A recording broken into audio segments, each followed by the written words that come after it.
Sir চা খাবেন? আরে মাহি তুই এখানে? আরে ভাইয়া তুমি এখানে? আরে পিচ্ছি তুই এখানে কেমন আছিস? হ্যাঁ ভাই আমি ভালো আছি, তুমি ভালো আছো? হ্যাঁ আমি ভালো আছি, কিন্তু তুই এখানে কি করছিস? আমাকে না কোনো কল করেছিস, না কোনো মেসেজ করেছিস। সবকিছু ঠিক আছে তো? সবকিছু ঠিক আছে তো? আরে ওর বোন তো দেশের বাইরে থাকে, তাহলে এইটা আবার কোন বোন? এই মেয়েটাকে ও আচ্ছা, ও ও হচ্ছে আমার ছোট বোন। ছোট বোন মানে? তুমি না বলেছিলে তোমার ছোট বোন দেশের বাইরে পড়াশোনা করে, তাহলে এটা আবার তোমার কোন বোন? আমার ও বোন তো দেশের বাইরে থাকে, কিন্তু এও আমার বোন। তুই জানিস এ তোর কে হয়? আরে চিনতে পারছিস না? ও তোর হবু ভাবি। আরে এটা ভাবি। ভাবি তো মাশাআল্লাহ অনেক সুন্দর। ভাবি আমি তোমার কোনো ভাবি টাবি না, ঠিক আছে? তোমার আত্মীয়তা করতে হয় না, ওর সাথে গিয়ে করো, আমার সাথে না। আরে তানিয়া তুমি কি পাগল হয়ে গেছো? তুমি ওর সাথে এমন করতেছো কেন? ও যদি আমার বোন হয়ে থাকে তাহলে তো ও তোমারও বোন না। তুমি ওর সাথে এমনটা কেন করতেছো? আরে বাদ দাও না, এগুলো তো নর্মাল ব্যাপার। আর ভাবির কথায় কি ননদ কখনো রাগ করতে পারে? এই টাইপ, ও আবারও আমাকে ভাই বলে ডাকছে। তুমি কিন্তু ওকে মানা করে দাও আমাকে যেন ভাই বলে না ডাকে। ও যদি আরেকবার আমাকে ভাবি বলে ডাকে না, তাহলে কিন্তু ভালো হবে না, আমি বলে দিলাম। আরে তানিয়া তুমি কি পাগল হয়ে গেছো? তুমি ওর সাথে এমন করতেছো কেন? আরে এসব বাদ দাও তো ভাইয়া। তুমি আগে আমাকে এটা বলো যে তুমি এখানে কি মনে করে এসেছো? আসলে ঠান্ডার মধ্যে চা খেতে অনেক ইচ্ছে করছিল, তো এদিকে চায়ের খোঁজে আসছিলাম, তো একজন বললো নাকি এই দোকানে নাকি চা অনেক ভালো হয়। সে কারণে এখানে আসি, দেখি যে তুই এখানে। ও তাহলে এই কথা। এই চায়ের দোকানটা আমারই, আর আশেপাশে এই চায়ের দোকানটার অনেক সুখ্যাতি রয়েছে। সবাই বলে যে এই দোকানের চা নাকি একবার খেলে বারবার ঘুরে আসতে হয়। চলো তোমাদের দুইজনকে আজকে আমি চা ট্রিট দিব। এটা তোর চায়ের দোকান মানে? তুই না একটা ভালো কলেজে পড়াশোনা করতি, আর এখন চা দোকানে কাজ করছিস? সবকিছু ঠিক আছে তো? বাসায় সবকিছু ঠিক আছে তোর? ভাইয়া তুমি তো জানো, বাবা মারা যাওয়ার পর থেকে রাজু ভাই আমার ভরণ পোষণের দায়িত্ব পালন করতো। আর এভাবেই আমার দিন চলতো।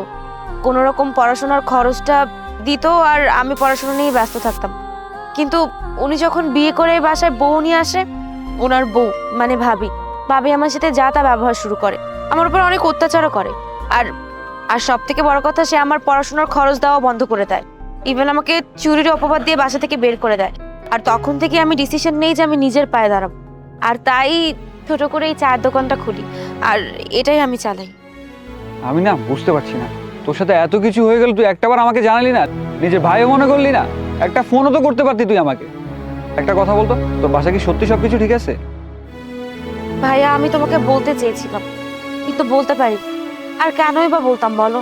যেখানে আমার নিজের মায়ের পেটের বড় ভাই আমার সাথে এরকম ব্যবহার করতে পারে, সেখানে তুমি তো অনেক পরের কথা। আর তাই তোমাদেরকে বিরক্ত করি। তুই এসব কি বলছিস? আমাকে কি তোর এমন মনে হয়?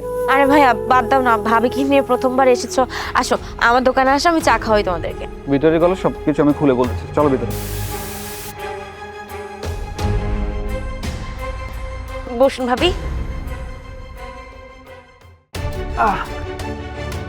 আমি একটা কাজ করি, আমি তোমাদের দুইজনের জন্য চা নিয়ে আসি। হ্যাঁ তোমরা বসো। আচ্ছা তোমার কাহিনীটা কি বলো তো? তুমি এই মেয়েটার জন্য আমার সাথে এরকম ব্যবহার কেন করলে?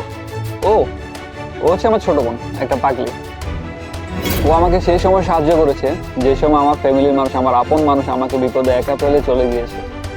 আমার পড়াশোনা, আমার গ্র্যাজুয়েশন কমপ্লিট করার পিছনে সবচেয়ে বড় অবদান কার জানো? এই মেয়েটার। হ্যাঁ তুমি জানতে চাও ও আমার জন্য কি কি করেছে? এই অনেকক্ষণ ধরে আমি দেখছি যে তোর মুড অফ, কি হয়েছে আমাকে বল। কি বলবো মাহি, বাবা মা চলে যাওয়ার পর থেকে না কলেজের ফিটাও ঠিকভাবে জমা দিতে পারছি।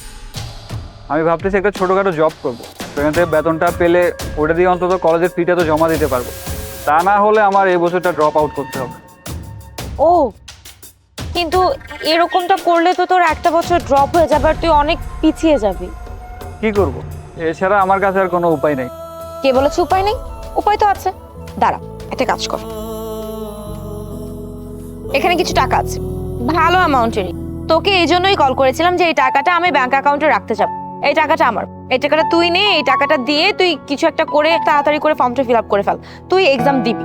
তোর কাছে এত টাকা আসলো কোত্থেকে? আরে এটা তো আমার হাত খরচের টাকা। অবশ্যই এটা এক মাসের হাত খরচের টাকা না, অনেক মাসের হাত খরচের টাকা।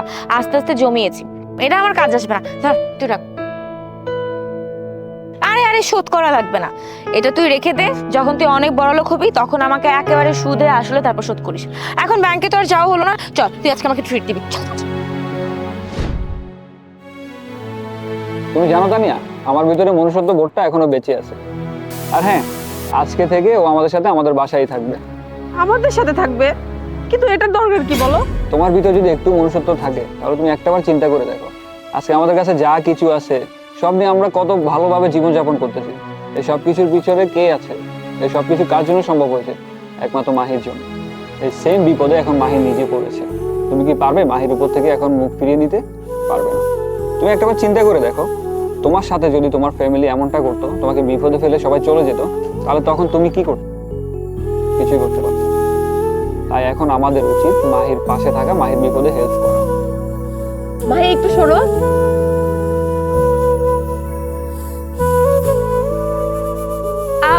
আর একটু সময় লাগবে চাটা হতে। আমি তখন তোমার সাথে খুব খারাপ ব্যবহার করে ফেলেছি, তুমি প্লিজ কিছু মনে করো না।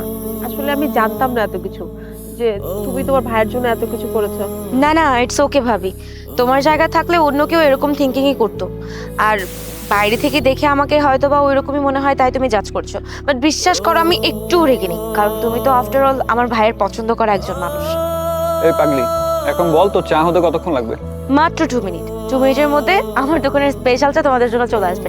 বসো, হ্যাঁ আসছি।